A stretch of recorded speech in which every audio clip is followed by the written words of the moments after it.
well known as well. So just quick word on Big Sam. Yeah, I think Big Sam used to rub some people up the wrong way, Paul. I think he's been cocky. People say he's been cocky. Look, I think his results. I wouldn't be his biggest fan. I think he's enjoying what he's doing at the moment in the media and podcasts and stuff like that. He did go back into Leeds, and I think he went in too late, Paul. I think if he had done 5 or 6 matches, he might have been able to keep him up.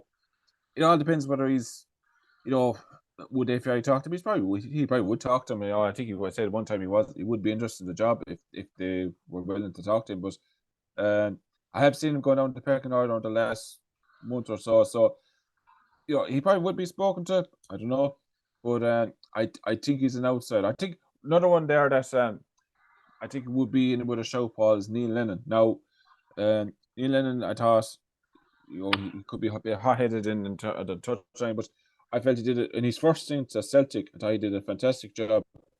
I think, if I'm not mistaken, did he get him out of the Champions League group? They were in the group with Barcelona. They lost 2-1.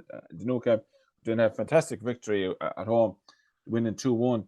I know that was about 10 years ago. He won a couple of league titles. I think he went to Bolton, had a poor enough time at Bolton, Paul, I think, to be honest with you.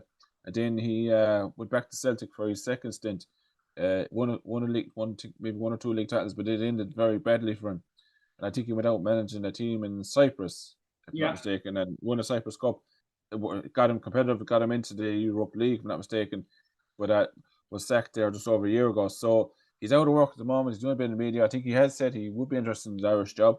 He is probably small bit down the pecking order in terms of Houghton and of course, not known as a player, he was a former Northern Ireland captain, so he has an Irish connection to the island of Ireland and stuff. That's right, Jan. And with the whole Celtic Rangers thing, he's had a lot of heat from all that. And we won't get into how his international career was sadly cut short through things that had nothing to do with football. Sadly, it shouldn't have anything to do with football. But I think he is definitely in with a shout, Paul. I think Carsley, Houghton, Coleman, and Lennon, I would say. Maybe not Allardyce. Steve Bruce, I think, would be. Yeah, Steve. Let's talk with Steve Bruce. Steve Bruce has publicly announced, I believe, that he was interested in this. Great player, as we know, Manchester United and Norwich, an outstanding career at club level. He has managed a huge number of clubs. He has the distinction, I'm open to correction, he managed both Newcastle and Sunderland, and as a Geordie, that was some achievement. He had great success with Hull. He got him promoted from the Championship in the Premiership for a number of years. So he has a track record. He does, and I think, amazingly, I think he never had a cap for England. I would have all them centre backs that United had. He was one of their best, and as far as I remember, he never actually played for England. I'd never got capped, as far as I know. I'm open to correction on that, but there was some stat about Steve Bruce that was very, very hard to believe that I read one time, and I think that was that he never actually played for England. And I think sorry, no, for the question, just for the information that I believe he was approached. He's qualified for Ireland, and he was approached to join Ireland, but I think Alex Ferguson ruled it out. And if I'm not mistaken, has his son not played for Ireland, and did he transfer to Northern Ireland? Alex Bruce, I believe. Yeah, I think Alex Bruce used to play for Hull, and I think he did play.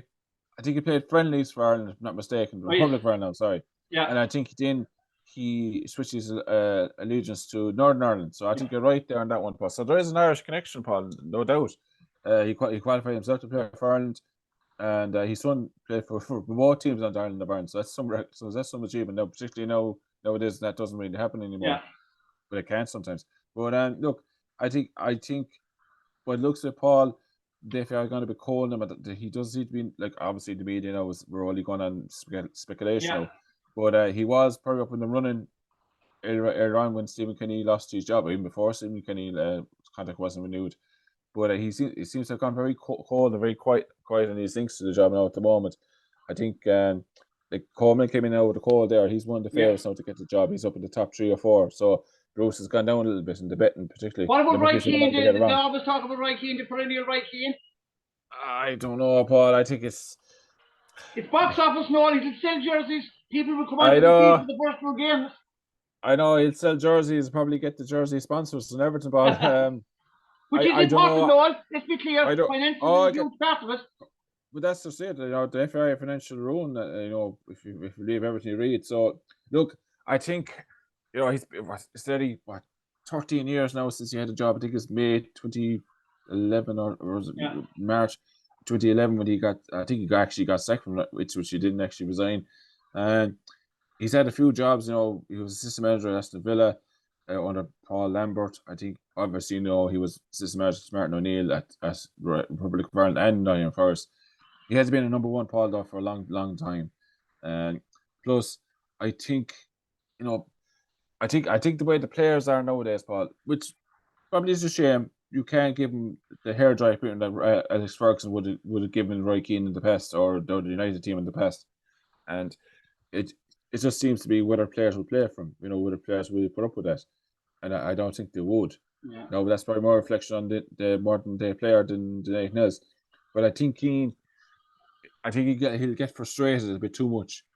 If the way he comes across in terms of the analysis he does on the television and stuff like that, it seems to be, he's always on about good characters, and that's to be fair a big thing in football.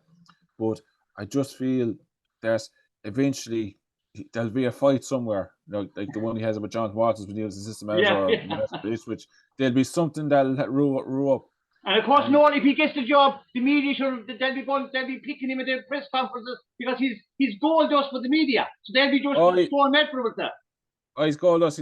He's the only assistant manager where he would have a press conference.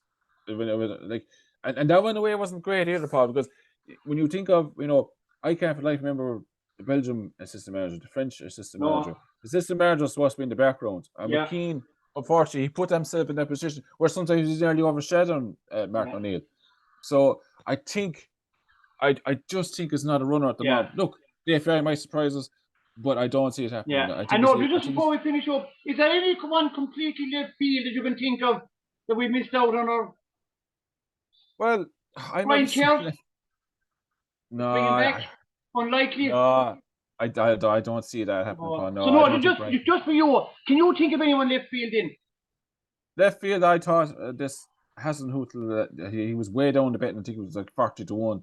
He used to be a manager of Southampton. I think he'd be a good, decent manager with, a manager who had limited resources at Southampton, did well. They sacked him, and then look what happened to them after they got relegated. Who are you talking about now? Rep Hasenhüttl. He used to be a manager of Southampton there about just over a year and a half ago. Right. He was a good. I think he was master. He was a good. He's a Premier League manager. He was a good, decent manager. I think he did very well at Southampton. And the only way, Paul, would you see? He was a bit like Kerbishy at Charlton. Remember Kerbishy used to be at Charlton? Yeah.